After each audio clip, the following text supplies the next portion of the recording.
Today we're going to perform the post-mortem care. So what is the post-mortem care?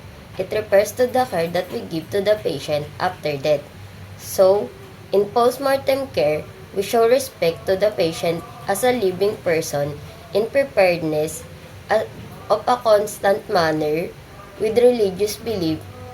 This is prevent of any discoloration, tissue damage, and deformalities in the body, so we can proceed with the care. We have to assess the family. We have to take into consideration the different cultures, religions, beliefs of the patient, so we ensure that the family are done with the practices and we do not interrupt.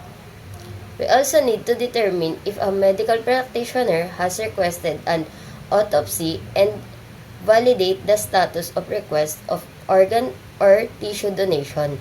So for the planning, we're going to provide sensitivity and dignity to the patient and to others. So good day, sir. I'm Joshua. I'm your student nurse for today. So we're here to perform post-mortem care.